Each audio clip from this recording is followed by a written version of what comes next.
So we've talked a lot about Kiritsugu and basically the main sort of faction. But I guess let's just open up the floor and you guys talk a little bit more about some of the other masters that you liked and their perspectives and their angles and their servants and all that fun stuff, or not so fun stuff. Yeah. One pair that I actually found very interesting the second time around was Castor and Rynosuke. Well, somebody had to mention it. They are the elephants in the room. Right. But for a very odd reason that I just kind of... It helped the fact that I had watched it before to, like, pick up on this detail the second time around. When Castor is introduced, he says, like, just call me Bluebeard, and you don't realize that he's, like, the little child serial killer, Gilles de Rais.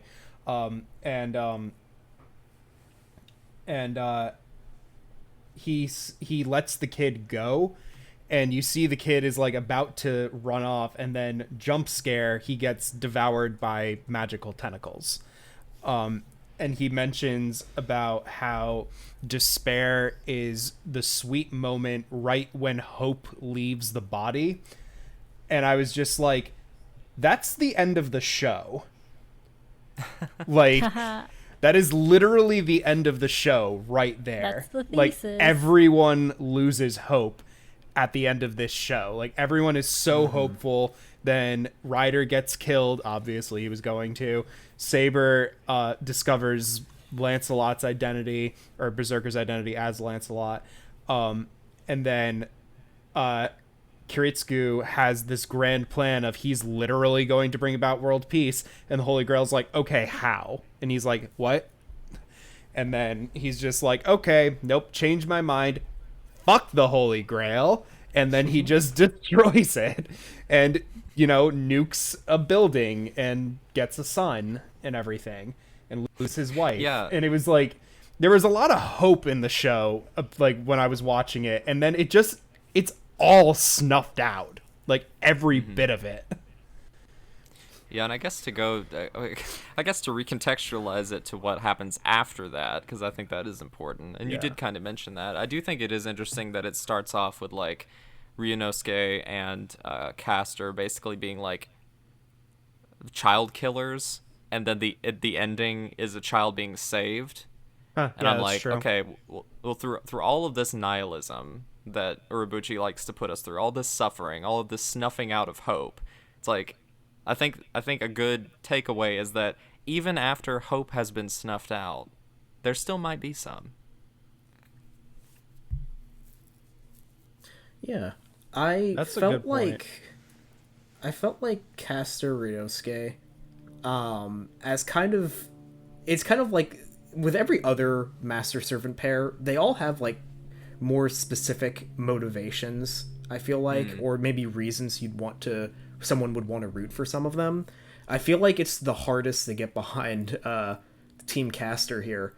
And a part of it, because it's like, naturally at the end of season 1, it's like they're the big bad threat that everybody has to stop the war to like deal with. And I feel like that's like one of the few things plot-wise, as my second viewing, I wasn't too keen on, because it's like everybody has to kind of stop what they're doing to deal with this, like, oh, we have to kill the clearly bad people in the show.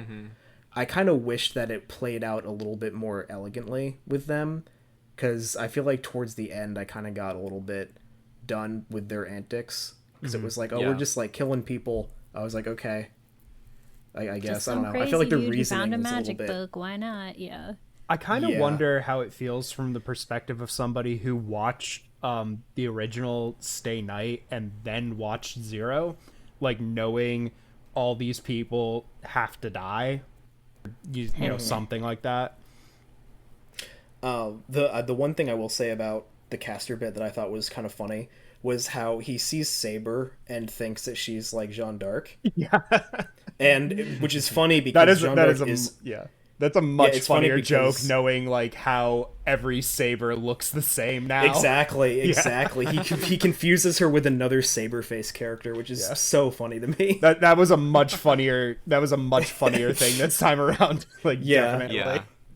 Yeah, I think that's I mean, it's a funny joke and you can easily understand it like in the context of the show, but it's like way funnier if you know the broader like context The of fact Fate. that Way Nero funnier. Claudius is literally a red saber.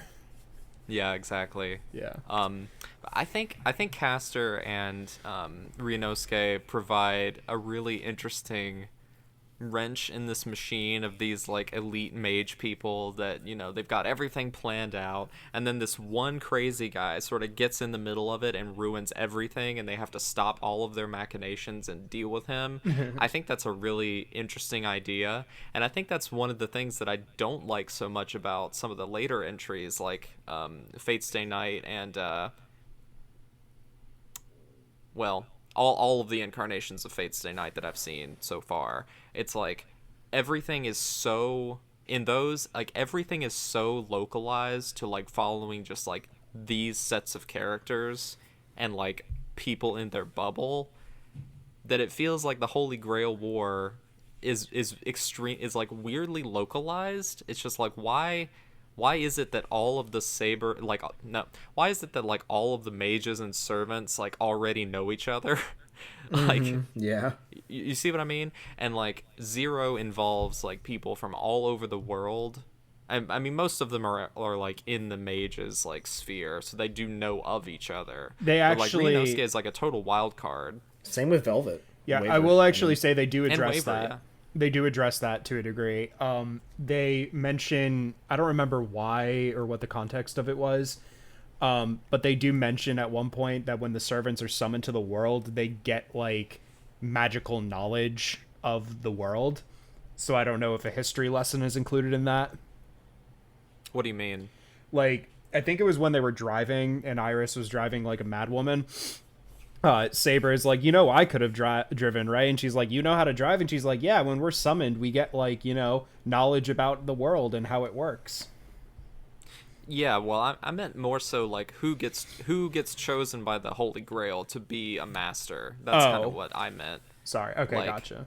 Like, why is it that all the people that get chosen by the Grail all happen to know each other? You know what I mean? Yeah. Like, that's very prominent in Fate Stay Night. But I think Ryunosuke is sort of the antithesis of that in Zero, and that's kind of what I like about it.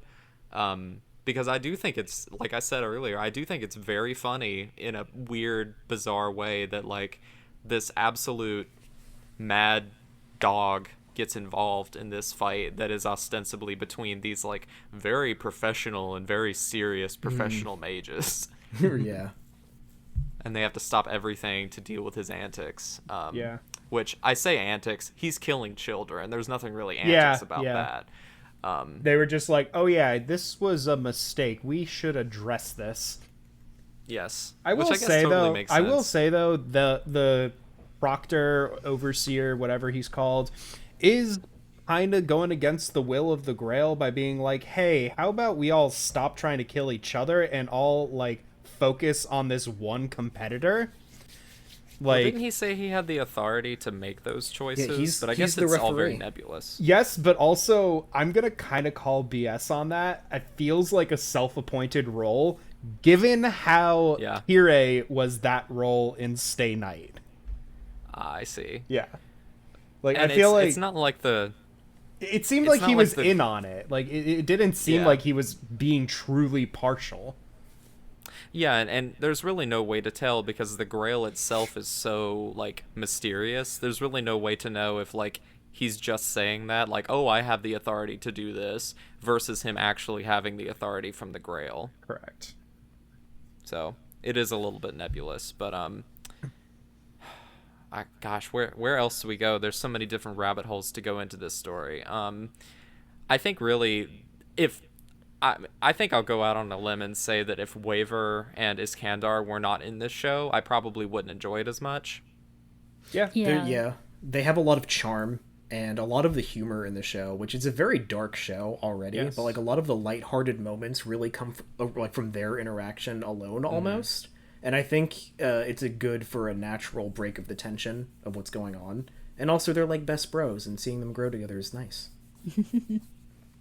Yeah, I do feel like, especially when you compare caster and writer to each other. Like, the show as a whole is just so good with just conveying tone, because everything that caster does, you're just like, ew, I don't like you, get off my screen, go die in a hole somewhere. And then everything that Iskander does is like, oh, hey, wait, that's pretty fun, he just wants a really cool t-shirt, we're just having fun, you know. It's just and he wants to fight Bill Clinton. And yeah, hell yeah, why not do it? But yeah, what are other like characters? I mean, Gilgamesh I think is such an interesting character, because he's just like fucking king of kings, he's over here, but he still wants to have a master that like he can respect on a certain level. So whenever Tosaka is just kind of groveling to him and kind of like allowing him to go with his whims instead of being almost an equal to him, he kind of resents that in a way. I feel like he starts to. Mm-hmm. Real quick anecdote about Gilgamesh. I noticed something kind of like interesting. So for those who aren't religious, King of Kings is literally Jesus Christ, first of all. So him calling himself that is like very bold. But I noticed that the characters who would have been more religious didn't call him King of Kings. They called him King of Heroes. It was just an interesting little thing I noticed. Well, also, if you're a king and you're calling somebody King of Kings, then you're kind of like admitting that you're lesser to them too. So it's like, yeah. But yeah. Did Gilgamesh was Gilgamesh alive technically before Jesus? I think yes. I don't know. I think yes. No. Gilgamesh was way prior to like 0 AD. Gotcha. Okay. Yeah. Yes. Well, either way, I thought that was interesting. History. Yeah. Yes. That's also like the entire appeal of this show is history. Like if you're a history buff, well, okay, sort of. If you're a history buff though, you'll pick up on like references, like a lot. You might see it as like an interesting curiosity, but if you're looking for raw realism... it's not raw realism. No. But like I'm saying, the fact that Gilles de Rais was literally a serial child murderer actually in real life, like, you may have figured out that's who that was before it told you. I think the initial conceit of like, oh, by the way, King Arthur, actually a girl whole time, I think that's still pretty neat. Yeah. Like, I know that's pretty played out, and that is sort of like a big thing of Stay Night, but I still think that that's a neat idea. Yeah. And the fact that that is so contextualized into the story of Zero, especially with her relationship with Berserker, I think is like, it's such a shame that happens like at the 11th hour of the show, because I feel like it would have been nice to see more of that. Yeah, because they really play a lot of her and Lancer together kind of early on with like, they're gonna have this duel, they're like both honorable knights and everything, and it focuses a lot on their side of it. And then by the time the Lancer situation is done, they don't really have a lot of time to bring Berserker back, who actually has a known tie to Saber. So I still have to watch, there's like a Fate Grand Order Camelot thing that focuses on kind of all of the knights' servants in a way, and kind of dives more into that within the Fate universe. And I still have to watch that and kind of see what the heck that's about. Yeah, that might be very interesting. Yeah. I think that came out a year or two ago. I don't know. There's been a few Grand Order things that have popped up. Yeah, but I mean, oh my gosh, who else is cool in this show?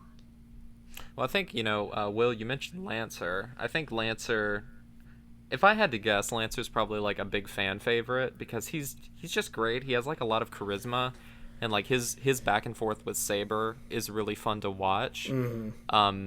We don't really get a lot of exploration of his character necessarily. I mean, we do, but it's just such a big bummer. Yeah. Yeah. It's just such a huge bummer, everything that happens with him. Like, his master sucks. I think it does a good job about how, like, depending on what servant master you get, the relationship and how well you two gel together can really dictate how things are going to go, as seen with, like, Gilgamesh and Tosaka. Yes. and Lancer and Caneth. Yeah. Or even consider like Waver and Iskander kind of have an interesting chemistry that actually lets Waver get farther than he maybe would have as such a novice mage.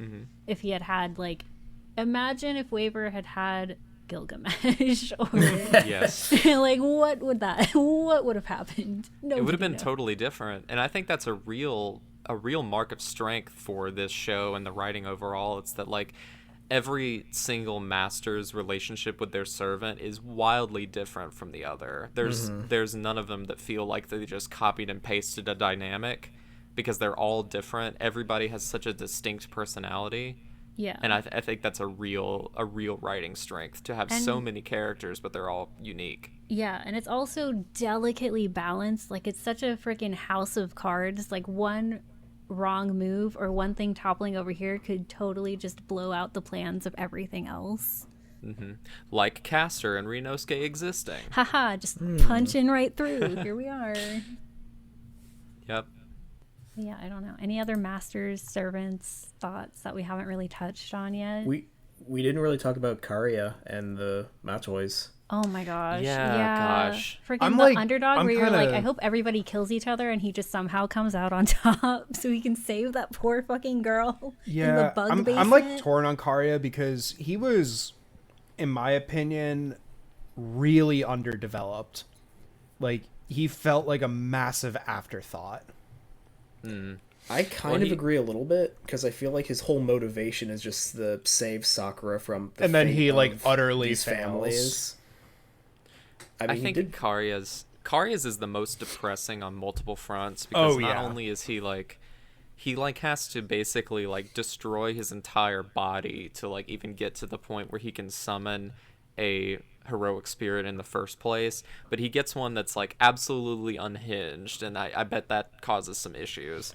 In addition to like he's not able, like he's fighting against a system that is broken, that I feel like even at the end of the day, I don't even know if he could really do anything about it, because like the whole central conceit is that like, oh gosh, I gotta explain all this, I guess. Do we need to explain like why Sakura is gone? Like, is that necessary? Do we need to Not I mean, explain all of really. that? we could break it down a little bit. I mean, if you want the footnotes version, here, wait. Yeah, go Go for with it, the Sarah. footnotes You version, do it. please. All right, footnotes version. Sakura and Rin are both born, and they're both really strong mages. But Daddy's like, we only need one. We can only give the family secrets to one. So, but they're both so good. So let's give one of our daughters to this fucking bug creep that's gonna shove her in his basement and just torture her with bugs until she gets really good at magic.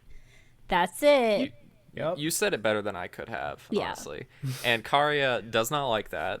So that's what he wants to use his wish for, to reunite his family with Aoi, who is his, I think she's definitely his sister, right? Yeah, they're. I Yeah, don't yeah. like. I Are thought they they were blood? siblings. Are they blood related? Because it was there was kind of They didn't address it. Okay, yeah, because it could be like, you know, the good old like, oh, they're distant cousins from the same clan or something. Because Anyway. Yeah. I was getting Whatever. romance vibes. That's all I'm saying. Yeah, It could be me a little incest. bit too, but It wouldn't be the first time Fate series has maybe approached that topic, so it doesn't matter. yeah, But Let's not raise Anyway. the rating of the podcast. anyway, yeah, but it is kind of Yes. sad that in the end he ends up like losing himself so much to just everything crashing down before him, and to the point where he just freaking chokes out the very person he's trying to like save and make happy. That's what destroyed me the most about, I think probably out of the show overall. Like, I thought that was the most depressing thing, was just seeing Karya just like totally slowly go insane. Yeah. And like completely undo by his own doing like everything that he was trying to do. It makes you think that if he was paired with a different servant, how that would have changed if he had someone that actually speak and like bounce ideas off of or anything at the very least. Yeah, like what a different world it would have been if he had gotten like Saber or Iskandar or something, and not Berserker. Yeah. Berserker that they also like put some kind of cheat code on that I don't. Yeah, that was the thing. Is I wonder So- if Berserker would have been as insane if they hadn't, like, he said, like, adds something to the incantation to make him like Yep. unhinged or something. Yep. Yeah, Because that would make, because it did make him a lot stronger. But Oh yeah. And we haven't even addressed the idea of what a noble phantasm is. It's basically like a superpower, I guess. It's like their their Bankai. It's their ultimate ult. ability. Yeah. yeah. Their Bankai, yeah, sure, why not? That's basically Cute. what it is. Yeah, and his is like he can turn anything into his noble phantasm, and he turns a jet turns a plane jet. into I his loved noble it. phantasm. Yeah. I loved it. The best And then scene in the whole thing. Later, he has like the minigun or whatever fighting Saber in the parking garage. Yes. Yeah, that was great. He just So casts good. gun. I do say, I do love how animation-wise he's portrayed compared to everyone else. Yes. Like, I guess it's like CG compared to like everything else, just like how distorted and chaotic it looks. Yeah. Like even when you first meet him earlier on, and then the whole fider jet and like just everything about I'll it's say very about- similar with Castor's tentacles too. Just like Yeah. that difference in art style, I think is really adds to that vibe. I will say, like, the CG for being 2011, it's noticeable, but it's not egregious. Like, Yeah. it doesn't pull me out because I don't immediately notice, like, oh god, that's bad CG. Like, it's good. It looks passable. It was definitely one of the first, at least from what I can remember, it was one of the first shows that gained a lot of popularity that had, like, not terrible CG for the time. Yeah. And used a lot of really good, like, techniques to kind of mask the CG. Like, whenever there's a face-off in a forest with a bunch of Castor's tentacle monsters, a lot of them are kind of, like, in shadow and, like, in the background a little bit. So you don't really, like, notice every single little thing about them and be like, But it is definitely, like, for the time it was great, but now that it's aged a bit, things stand out a bit more than they maybe did whenever it first came out, you know, like. I think But it to is me, still a good marvel of like visual junk. Go Austin. absolutely.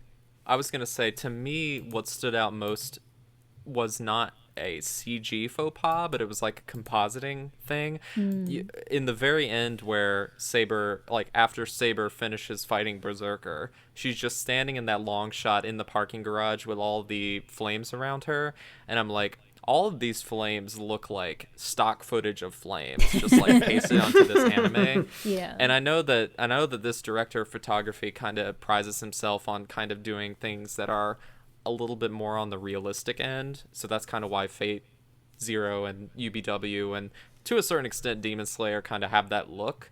But in that particular scene, it really stood out, I thought, which was just kind of weird to see like this anime scene with this very realistic fire. Yeah, I thought the same thing. I was like, Yeah, that's yeah. not anime, that's fire.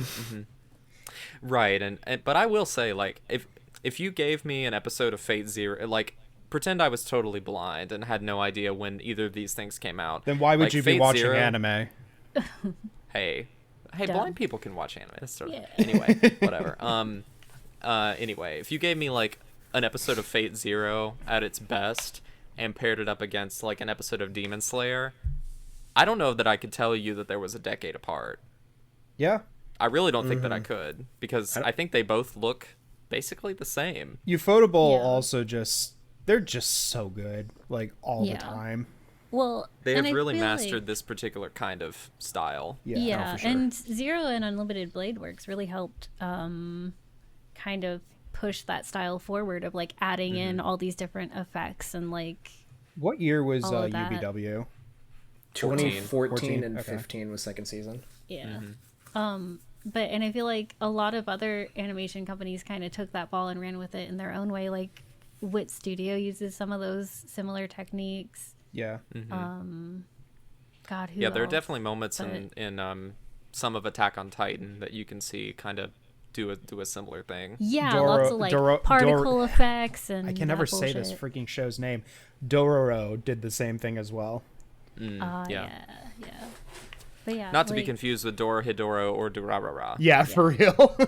But I think those definitely like helped prove that it could be done with a decent budget. But then there are shows that kind of took that and said, "Oh, we can slap CG stuff onto it, and it'll look cool," and ran with it in the wrong direction, like Handshakers. Oh my god.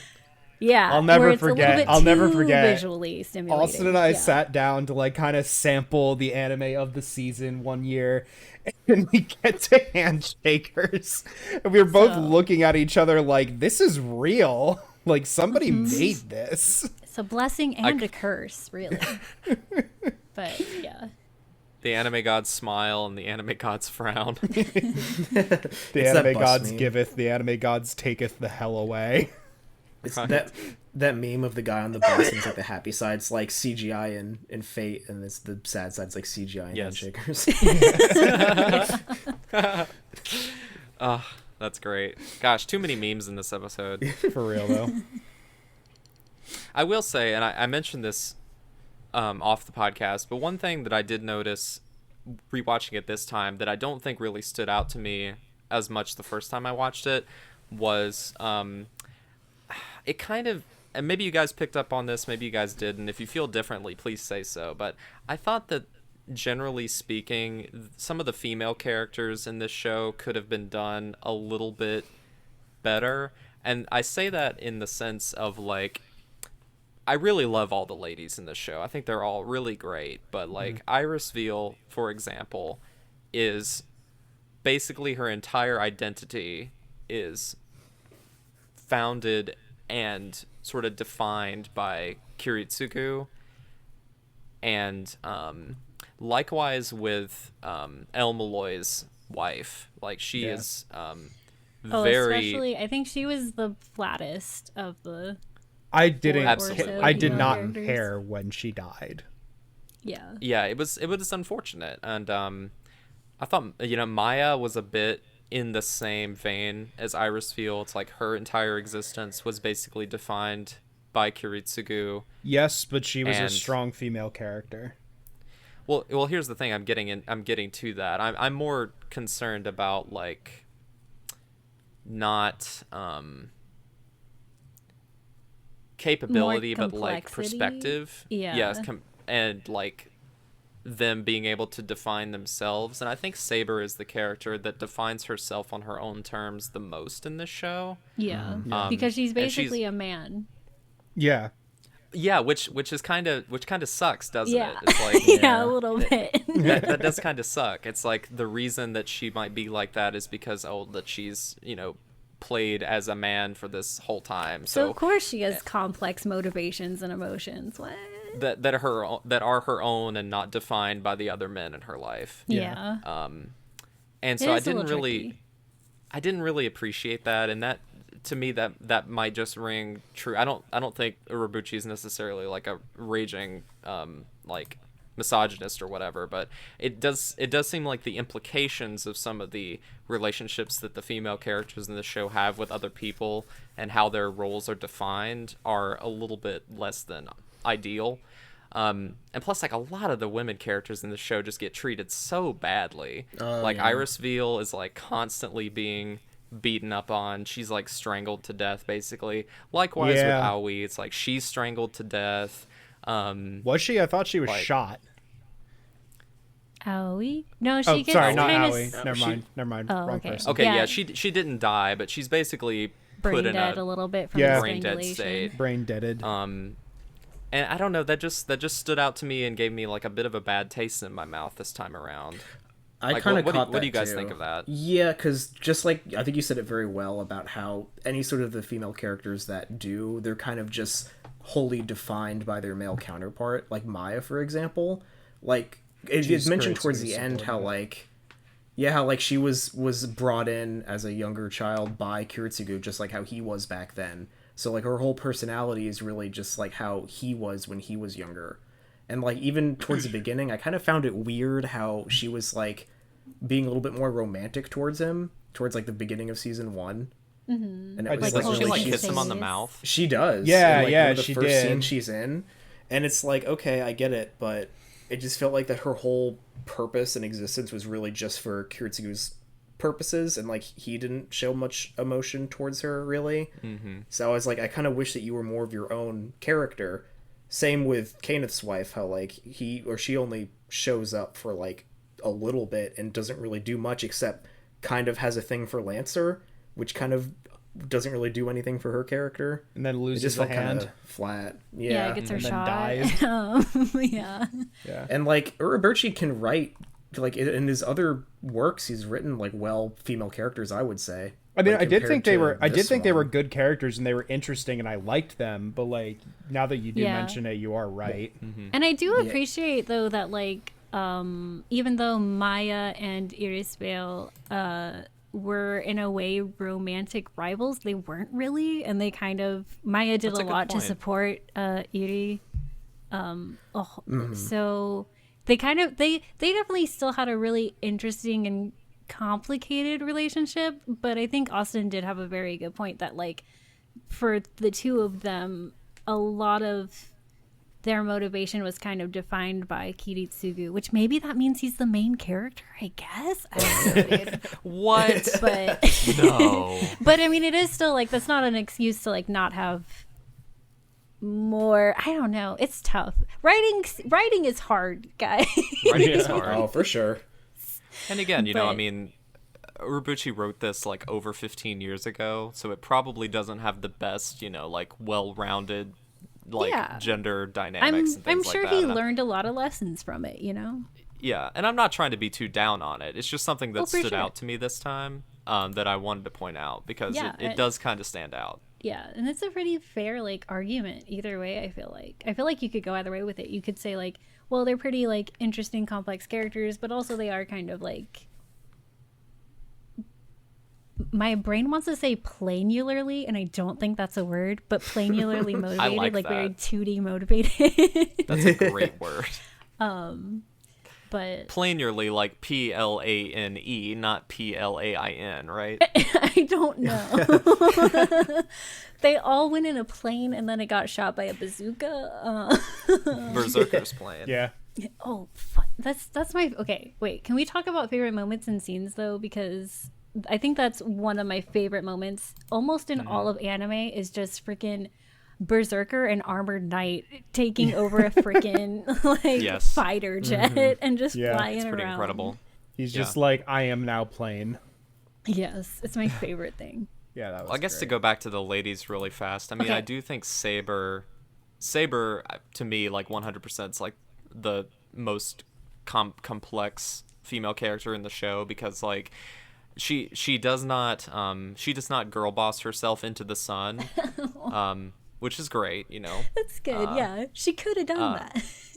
It's true. And I think Saber's really interesting because she's like very powerful, very wise, but also like has this like she has this developing sort of self-consciousness throughout the show. It's like she starts to question like her own ways of ruling things, especially when confronted with these very bullheaded dudes like like Iskandar and Gilgamesh, Yeah. who say like there's only one way to rule and you have to do it like this and you have to be like a meathead about it with no flexibility.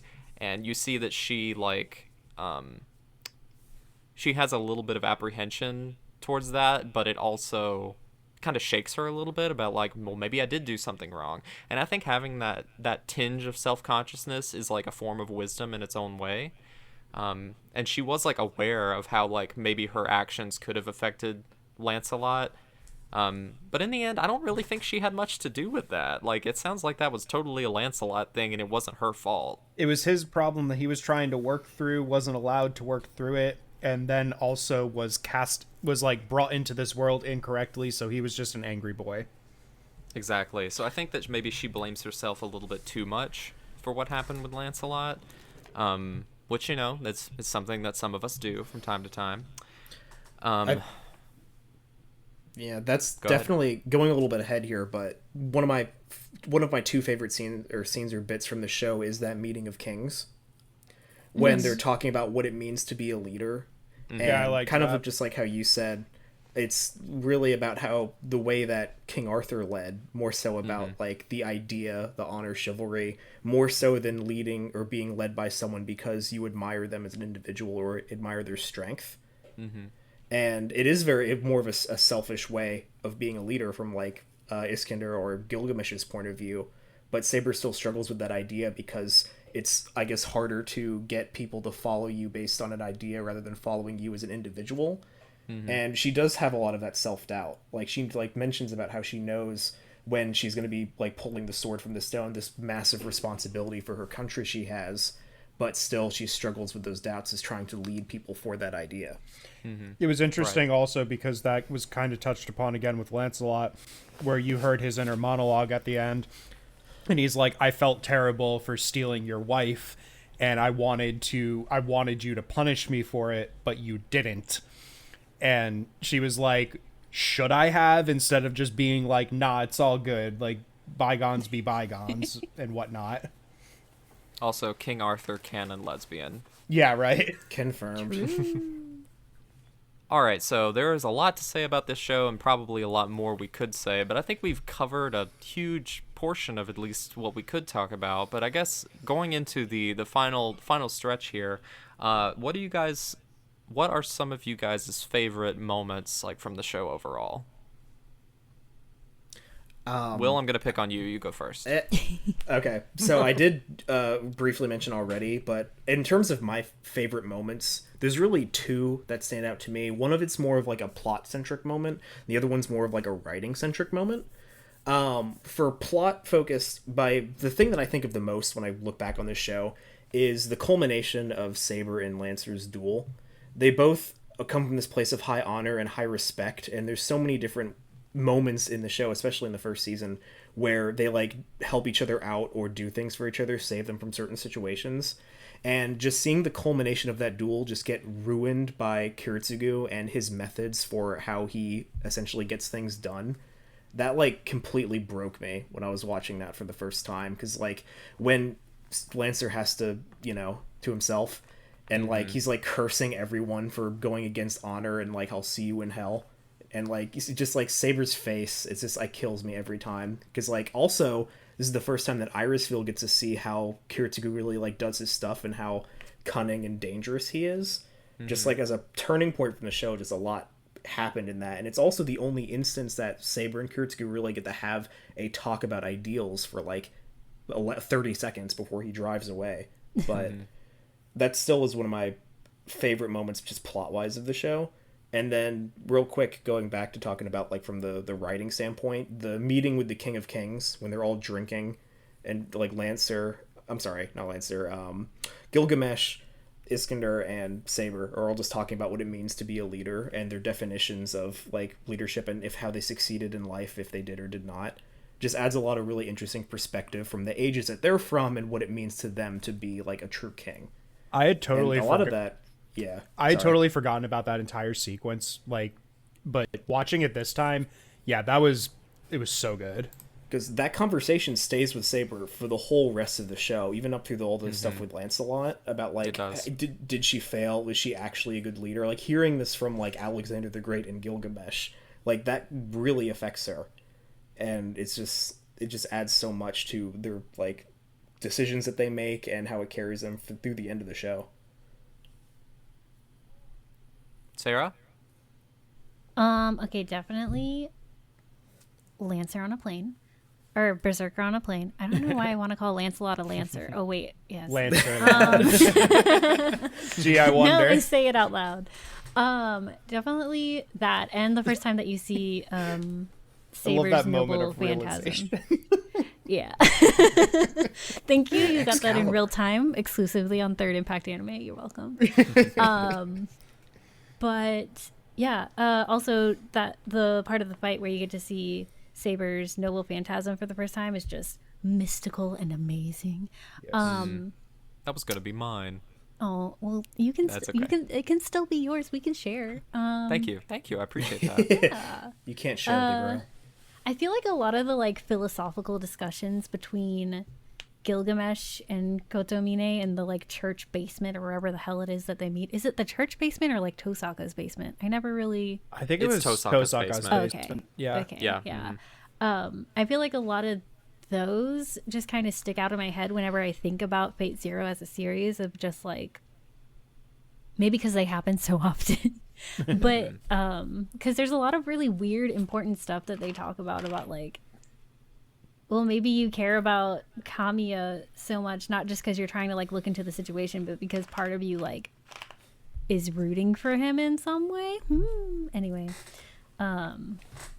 it's just like little things like that that are interesting. And that also, basement does come up. That basement comes up a lot too in Unlimited Blade Works. Yeah, did it? True. Yeah, they go. Reen goes to hang out there and learn magic stuff from time to time. I don't really remember Sakura being a big part of Unlimited Blade Works because she's not relevant until. I said Reen. The other one. It's late. I'm sorry. It's all good. Oh yeah. Also, whenever Maya and Irisvale are in the car driving away towards the end of Irisvale's life, like before they go back to the safe house, and then she gets kidnapped, and then 20 other things happen.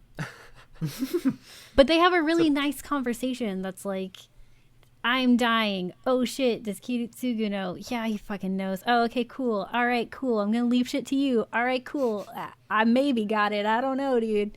But yeah, I think that conversation is really a good example of how romantic rivals can still be like not shitty to each other. Thumbs up. Correct. But yeah, I think those are most of mine. Mm-hmm. I think for me, who next? I think for me, the one scene that still stands out to me, anytime I think about this, is the first standoff between Lancer and Saber in the warehouse. Mostly because just that was like a really good sequence. I really enjoyed it. And then everybody just slowly starts getting introduced, and then all of a sudden you have a battle going on with 5 servants, and it was really cool.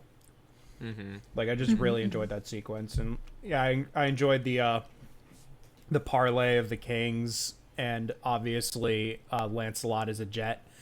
But yeah, probably the biggest standout, like from having rewatched it, is the Rin episode though. Like I totally blocked that out, and then this time I remembered not liking it. But now I'm just like, oh, now that I know who Rin is, like, I am all for that episode. Like, I loved it. It was so good. It feels like a diversion without the context later on. Definitely. But it adds a lot. And I feel like, well, Sarah, you could probably attest to this. I'm sure since you watched Unlimited Blade Works first, you probably liked that episode from the get-go. Oh, yeah, yeah. If I hadn't, then definitely rewatching it, I would have been like, oh my God. Yeah. Yeah. Right. Yeah, I feel like that. And then also just in general, I don't know how to describe it, but like seeing little things like that and like Sakura and her whole fate kind of helps establish them more in your brain. I don't know. I don't know how to describe it. Like you care about them more when you've seen some other form of Fate Stay Night. Definitely. But then it's hard to recommend people to watch that one first because then you know the ending to the sequel. Oh, we'll talk about it. Yeah. I remember I was like very confused with the whole context of Sakura as well, because obviously I knew it was leading somewhere. But then I watched Unlimited Blade Works and Sakura was like a side character, and I'm like, why the heck did they like torture this poor girl? You know, if she wasn't going to do anything in the next series. And then somebody was like, wait. And then I found out about Heaven's Feel, and, you know. Yeah. Well, for me, I'm going to pick 2, I guess, just to keep it brief. Most of you guys took all the really good ones, but I think whenever I'm thinking about this show, the scene that comes to mind, like, the quickest is just the scene where Kiritsugu and Irisfeel are in the very blue church at nighttime, and they summon Saber for the first time. In the very first episode, which is like an hour long. That's just a very episode. It's just like a very iconic scene. It's like your first introduction to Saber here in this context, and I just really like that. And another one that just breaks my heart, absolutely breaks my heart, and hurt me very hard this time around was Karya's vision of what would have happened if he had succeeded. Yeah. Or what in his mind would have happened if he had succeeded. Yep. where he brings Sakura to Rin and Aoi's there and everybody's happy, and then he dies and it's very sad. Yeah. He deserved better. Yeah. Well, I don't know. He was very complicated. But anyway, I guess in final wrap up, so we do have to ask this question. This is a very important question. I know Will has been, on the edge of his seat this whole time. So, hold on. Opening 1 or opening 2? This is the battle of Lisa versus Calafina. What do we think, guys? What do we think here? Who's starting? Will, get it out of your system. Calafina. To the Beginning is one of my favorite openings ever. It's so good. I love that opening so much. I think I have to be on your team too. It's so emotional and it's so like deep, and I love songs that have like vocals that are like multiple vocals at the same time, and even like the visuals with it, because like the OP focuses on so many of the characters and like what's going on at that point of the show. It's I think it's a very well crafted song, but also a very well crafted OP that matches with the music. And that's not to say anything bad about Lisa, because Lisa is already a legend, but like To the Beginning is like, in this OP rather, is like probably like a top 5 opening for me personally. Sarah, go ahead. It's really hard because they're both good. I'm gonna have to. Okay, if I'm picking a team for right now, I'm gonna have to be Team Lisa because Calafina doesn't exist anymore. So on a technicality, it hurts, but it's true. Yeah. But also like ultimately, I think Eimer will always have like Brave Shine will always be my favorite like fate opening or ending out of all of them ever. Lisa and Calafina can do whatever they want, but avoid the question by saying Eimer. Correct. All right, so because I can't actually pick. They're both good. Yeah. I can pick. Okay. So Calafina is an incredible group. Madoka Magica and this soundtrack and like anything else that they touch, just like so perfect. And like the ending too, that's them as well, right? Ending too? No, okay. They did an ending for UBW, I think. Maybe. That sounds right. Either way, any of their music is just incredible. I love everything Calafina. But Oath Signed by Lisa is not in my top 5. It is top 1. It is my favorite anime opening of all time. I love the song. I love the visuals. Mostly because the first time I was watching it, I was like, oh, look at these pretty visuals. And then I got my heart stomped on. So, like, I didn't know. But also, that is my favorite opening of all time. Wow, it's an even tie. No, wait. Is it? Sarah technically didn't choose, but she did say I technically Team Lisa. didn't pick. That's true. Both openings are fantastic. They are. Yeah, they really are. We're all winners in the end, really. Yes. That's true. All right, so we did get a couple of questions, and actually most of them we've already answered throughout the course of the conversation, but one of them that stood out from our friend Rebel Robo from the Awesome Cast is, if you'd got stuck in a Grail War, what mythical or historical figure do you think you'd summon? Oh gosh, I'm trying to think. I would probably summon Odysseus. Ooh, that's a good one. Because he's I love the Odyssey and I love the Iliad, and he's a good guy with a bow, and I love me a good bow. So yeah, I like bows too. Does Robin Hood count? I know he's not a real person, but he's in there. Yeah. Might as well. Yeah, Robin Hood. Yeah. Robin Hood is a yeah. Yeah, Robin Hood would be cool. Also,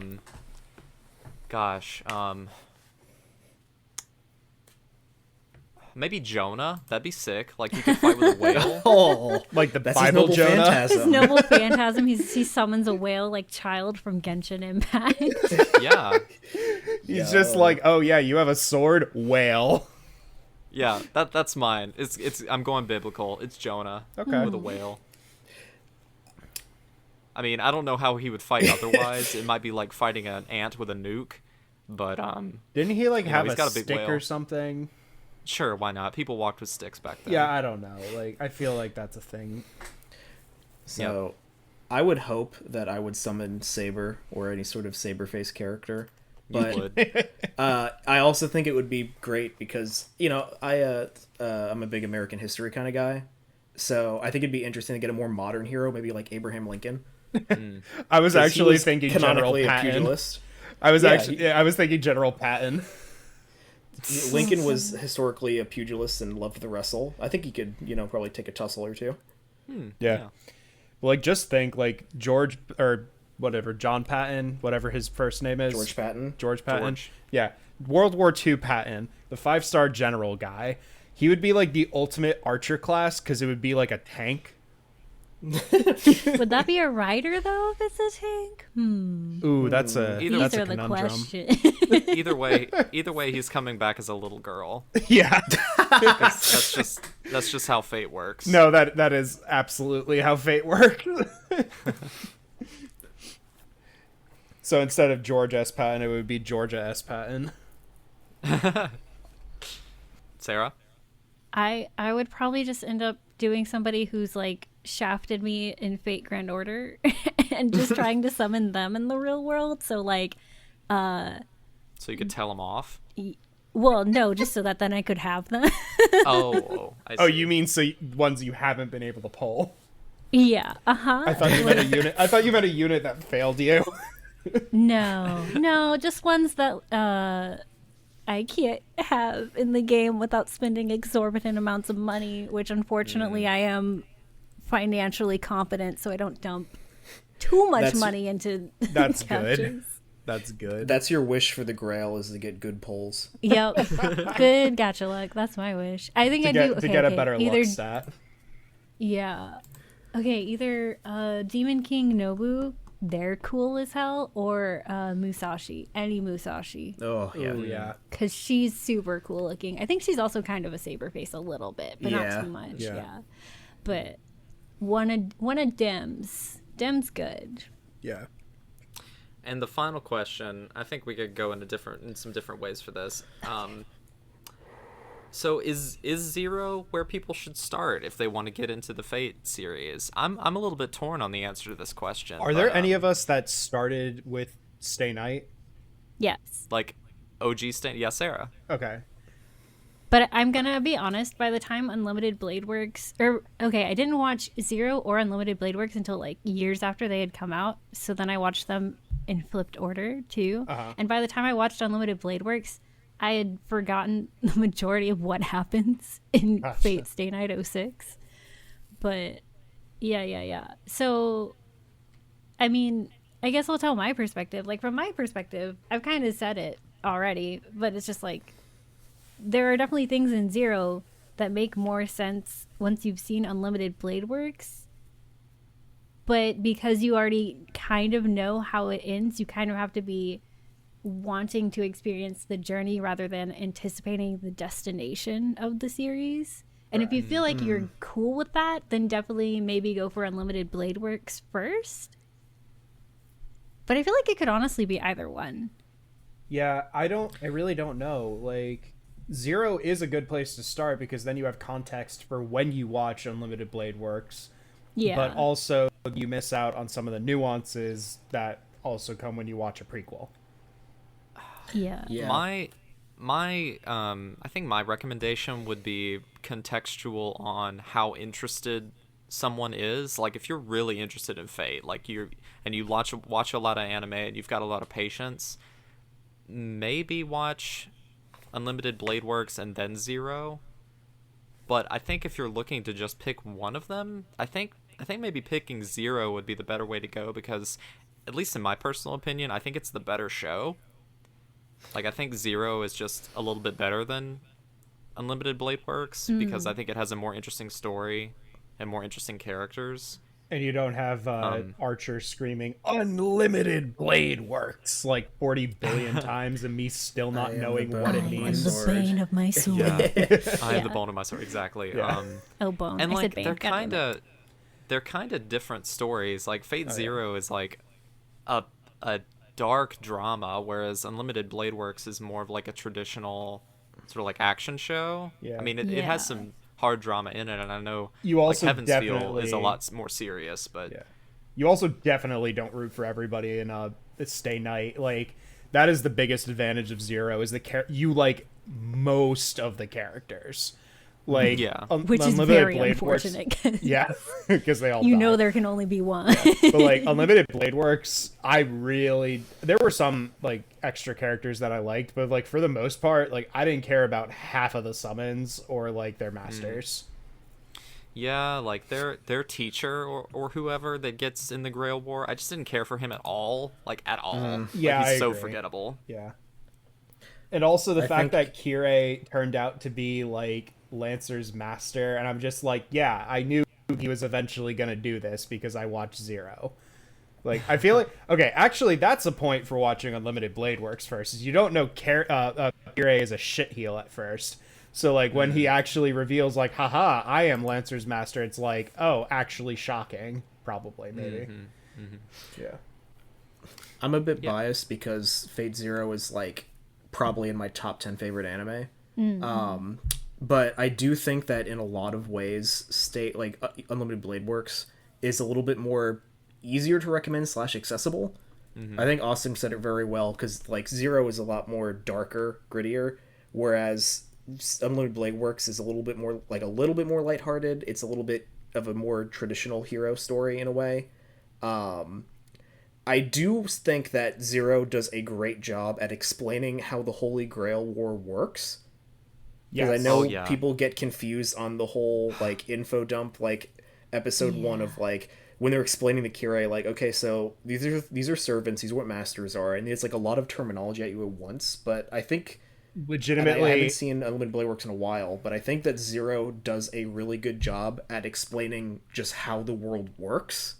And reminding you, too, because Yes. they keep bringing it up, but I feel like Unlimited Blade Works kind of gets bogged down in like the anime-ness of it all, Exactly. and sometimes it gets way too focused on like the kids doing stuff, and like I don't dislike that. I really like the cast of Shiro, Rin, Saber, Sakura, etc. Except Shinji, frick him. Yeah, that's the whole thing. Because, like, Yeah. Zero is definitely a more adult story with adult characters, and I think if that's something you're more drawn to, Zero is the one. Yeah. Yeah. Zero is a I Born will say, Identity I movie, did have to and give- Unlimited... I did have to give the beginning of Zero 2 tries because of that problem. However, once I finally got it, I was like, okay, got it, good, I know what's going on now.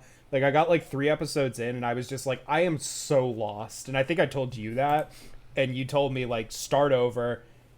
It's a lot, but once you get it, you'll get it. And then, yeah, that was correct. Yeah. I also feel like What were you gonna say, Sarah?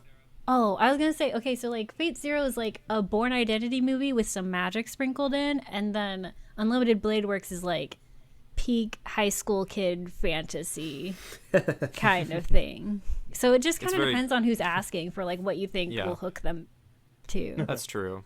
Very true. But also, what was the other thing that I was gonna say in response to Wyan? I don't remember. Just throw it all out the window and watch today's menu for Emiya Family. Yes, I'm gonna go do that now to like heal my soul after rewatching Fate Zero. This Likewise. is the only acceptable situation in which you watch It's Fate also- Ilia.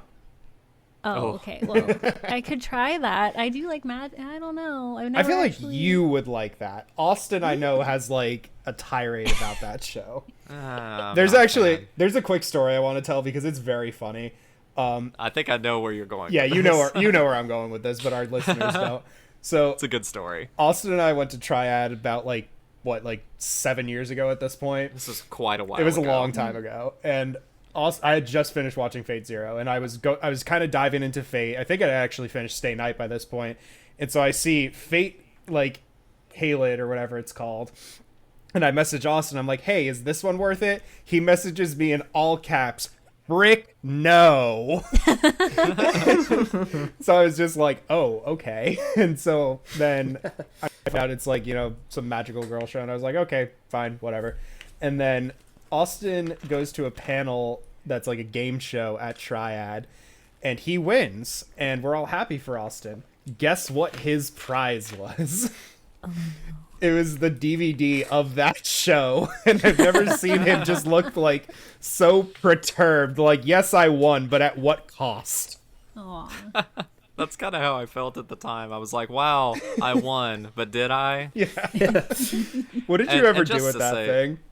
I sold it a while ago. Gotcha. I think the idea of Fate Elia or whatever it's called is kind of neat, like a magical girl spin on the Fate universe, but like I can't get behind the leering at little girls stuff. It's just not for me. Not for Understandable. people. I think it was just supposed to be like a cute little show that like they were doing, cute little show things. I'm not saying, I'm not defending it, but I think that was the idea of it. I know. Yeah. Anyway, I approach you in good faith. Yeah. But just to top off the end of our conversation here, I think the answer to where should you start in Fate Stay Night really depends on what you're up for. I think we can all sort of agree that like Fate 06 is kind of skippable. You don't have to watch it. It doesn't hold up as well. If you're going to be a completionist about it, maybe check it out later, but I don't think it's really essential viewing. Yeah. And just depending on how much you want to suffer, start with either Zero or Unlimited Blade Works. Unlimited Blade Works, and you will suffer less. You will suffer less. But they're still very connected, so you're probably going to watch both. Yeah. And once Heaven's Feel is more available, and I can't really speak to it because I've only seen the first movie.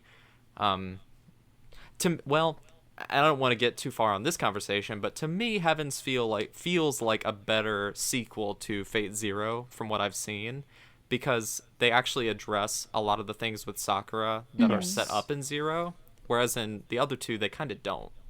She's very much a side character. Yes. so those are based on Sakura's route in the VN. Yeah. Correct. Right. Exactly. I will say, actually, like, after watching this again, I kind of did get the Fate bug, so I went and looked up, like, where I could find the third movie, because I watched... did Karya. Damn it, Austin. I do want to finally finish Heaven's Feel, because the first two movies are really good. They're really good. But also, pandemic kind of put a damper on the third one coming out in a timely manner. So that was the unfortunate thing, because the first one came out in like 2017, so it's been a minute. Yeah, but I do think like relatively soon I'm probably going to go ahead and finish that off. Nice. All right, folks, any final words on Fate Zero? It's good. It's good. I was going to say I have zero interest in this, but that's like not true, but that would have been a bit fun. You have zero qualms about saying it's a good show. Yeah, there you go. Yay! I fixed it for you. Thank you. Well, thank you, listeners, for sticking this one out with us for yet another fabulous episode of us talking about anime from 2011. Maybe next year, in 2022, we'll be talking about anime from 2012, which you guys know what that means. We'll do a Sword Art Online episode. Oh, God, why? Unironically, I would do that. Yeah. I feel like given that I have a panel like entirely based around it, I kind of have to. I mean, it's not impossible, but it's not likely either. Yeah. Also, but anyway, I'm having a mini existential crisis right now because I just realized it's been 10 years since 2011, and that's when I graduated high school. Yep. Nice. Like, I'm an old man now. Aren't we all? Yes. Yes. Especially well, thank you guys again so much for joining me for this episode. It's always a pleasure to have you all on. And Will, where can people connect with you on the internet? Yeah, you can connect with me most frequently on Twitter at swooshxbear.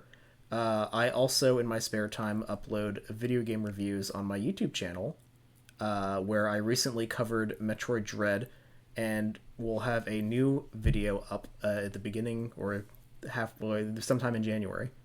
Stay tuned. Where can people connect with you, Sarah? My main place is probably Twitter, at UniqueXHarmony. I yell about idol stuff, and there is a rumored English version of Ensemble Stars coming out soon that I might be talking about a lot more and maybe doing some videos on or something. I don't know. It depends on what they release. But yeah, that's my plans. If you don't do that, I will be very personally upset. Understood. I'll do it just for you, Austin. I promise. Thank you. I've been waiting. And Ryan, where can people talk to you? Well, you can't talk to me because that's illegal. But you can follow me on Twitter at midshelfryan. I also have a gaming channel with Will and Edwin called Midshelf Gaming. And if we ever decide to make another episode, that's where you can find us. And yeah, that's about it for me. And for me, you can connect with me over on Twitter as well at BebopShock, and you can connect with the podcast overall on the brand Twitter, which is at TI_anime. You can also find a bunch of information about all of the shows that we've done previously over on our website, thirdimpactanime.com. You can also subscribe to the podcast wherever it is that you're listening to it right now, and on basically all other podcast feeds that you can think of. If you'd like to support the show financially, boy, would we really appreciate it. It helps keep the lights on over here, and it just makes us really happy. You can check us out on Patreon, and that's patreon.com/thirdimpactanime. We're also on YouTube. We upload most of our episodes over there as well. And again, guys, it's been a lot of fun talking about this very depressing show, and hopefully we'll be back soon with another episode. And this, I forgot to mention this at the top of the show, but you guys do know that this is our Christmas special, right? Oh, yeah. Yeah, exactly. The reason why it's our Christmas special is because A, there's a lot of snow in this anime, and B, Padoru. So what else do you need? You know our outro has to be Padoru now. Oh, it's going to be. It's going to be. All right, folks listening at home, we will talk to you again soon. Stay cool and have a Merry Christmas.